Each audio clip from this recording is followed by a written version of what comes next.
This is for our spiritual healing journey private chat. So parts know where to share this video.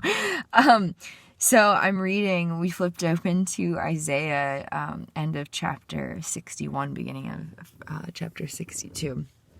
And it was great. It's like really, really empowering stuff. And we were speaking really loudly with Kingsley, just like booming it. It was really amazing to be present with him. That's been hard to do. I love you. I love you. And so anyway, we got to this part and it says here, I delight greatly in the Lord. My soul rejoices in my God. And then a few verses later, starting into the next chapter, it says, you will be a crown of splendor in the Lord's hand and a royal diadem in the hand of your God.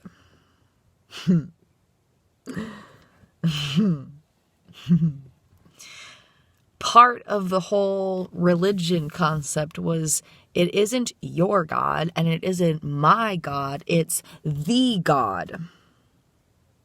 And describing the objective God, but with my version of it, being the religious people over here. And so my version of God was never valid because it was the version of God as described by them.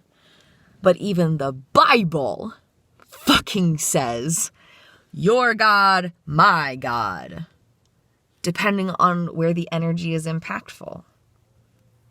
I greatly delight in the Lord. My soul rejoices in my God. It's a self-experience. And then over here, the nations will see your vindication, this and that. It's you will be called by a new name that the mouth of the Lord will bestow. You will be a crown of splendor in the Lord's hands, a royal diadem in the hand of your God. And so when it's supposed to have impact for external reasons, when it has to do with other people and you're talking about God, it's the Lord, it's your God, it's whatever has the greatest energetic impact. Because the human mind is incapable of grasping God, so there is no human conception of the God, because we could never grasp the God. All we get is pieces of the God. So that makes it my God and your God, because we all have our own experience and interpretations of God. If even this little thing had been spoken to me as a kid, poor Kingsley would not have suffered the way he did. Maybe Ross wouldn't have been created. We're healing now and there's no what ifs and shoulds, but we're taking this knowledge to move forward into a new future. And so moving forward, it's Kingsley, you don't have to worry that all protector parts from high school. You don't have to worry that your version of God is invalid. Because that's all the human interpretation of God ever is a version of it. And the truth is, at the end of the day, these people don't listen to spirit. Our mom confessed she has never once heard directly from God. Not once. And yet growing up, the emphasis was on how religion was about a relationship with God. The relationship they were preaching was not a relationship. And maybe that's why their actual relationships suffer, because they think their relationships are supposed to look like dictatorships, because that's how religion talks about your relationship with God. And they both grew up with that. My mom very intensely, where she didn't have other opinions, and my dad kind of made a decision towards it, but it was still something that was relevant and around and available and, within knowledge and things during those developmental years.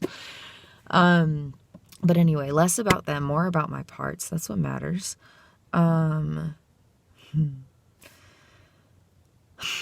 Your experience of God is so valid because you are actually trying to experience God.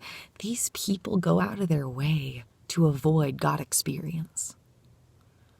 My mom has had, just a quick example, my mom has had dozens of opportunities where she was sitting and doing absolutely nothing anyways. Didn't have anything to do, didn't have anywhere to go. One spot, nothing to do, alone, by herself. And every time we lovingly sent her a Christian meditation that we looked at and listened to beforehand and made sure it was something that wouldn't trigger her, because we know, because our part of our brain is sculpted by her. And so we sent her these very, very religious meditations that had a sense of spirit in them still, to some degree. And I think we even sent her different ones each time, you know. Multiple times we've done this. At least 3 that's coming to mind, but I know it's more because my dissociative amnesia and memory. So, and in those times, she never once even tried to listen. And she admitted a part of her is curious, but a part of her just like, I don't remember her specific words, but doesn't see the point or doesn't feel that is the way to connect with God, or doesn't feel that's where she wants to invest, or, you know, like whatever excuse, you know, protector parts come with. And she chooses the ego instead of spirit every time with this specific instance. So people who go very much out of their way to avoid opportunities to hear from spirit spent decades drilling into my head that what they were talking about was a relationship with God. And that's probably why I'm having such a hard time grasping my relationship with God now, because I'm just like, wait, am I doing enough? Am I following the will of the one? Like, you know, like it's all these overthinking conscious things and not these experiencing and surrender things. And so my relationship with God feels, well, it definitely feels like not good when I'm, you know, in that overthinking state. But then when I am authentically experiencing it, it feels like that's not what it's supposed to be, because there's still these parts of my consciousness wired to believe that a relationship with God looks like avoiding a relationship with God.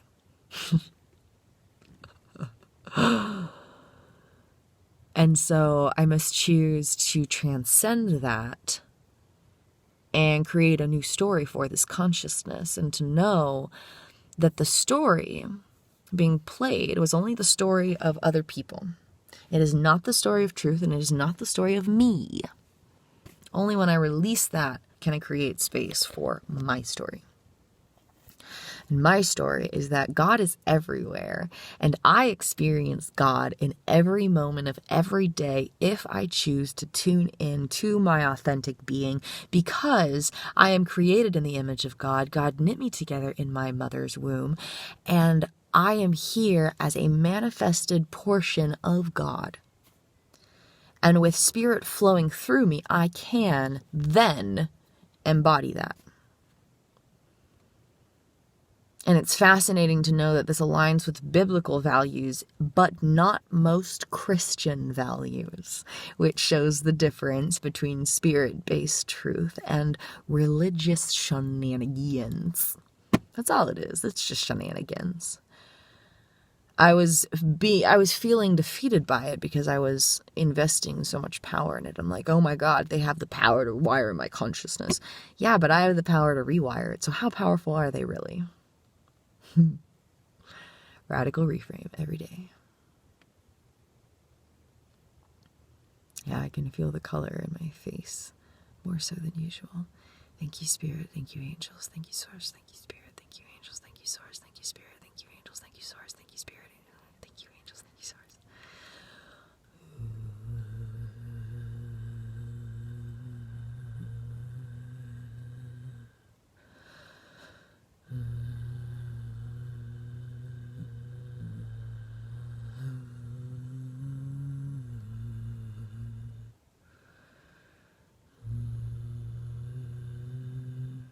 Another way we can tap in and tune on.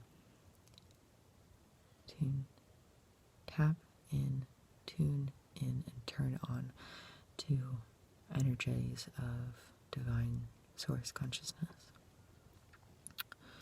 The aspects of our life experience that, oh, I understand. Yeah, that's pretty cool. Thank you, Feel Good, for giving my protector parts permission for me to embody spirit. That's what was happening there. That's pretty rad. Neato. I know, right? And just saying that triggered her child parts. Like, wait, is Phil gonna see this video? Is he gonna be so proud of us? I'm so proud of you. I am so proud of you.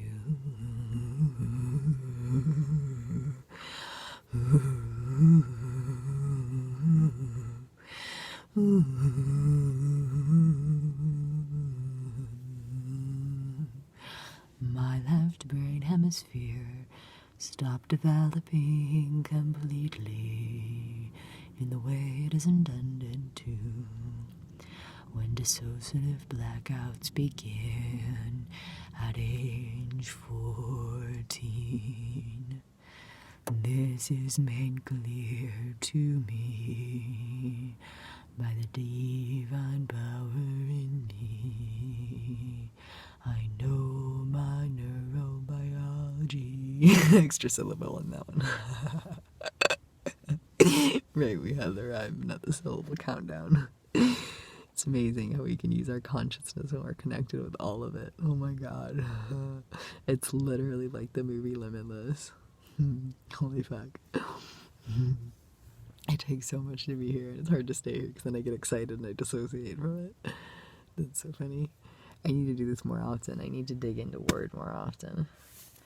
The word that traumatized me. No.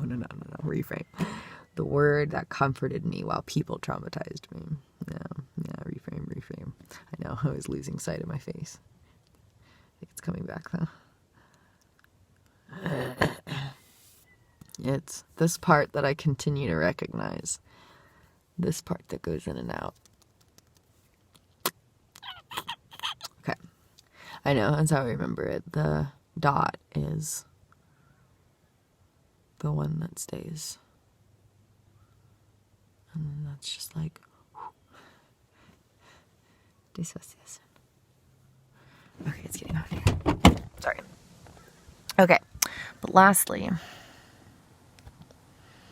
your God, my God, even the Bible uses these words in descriptors.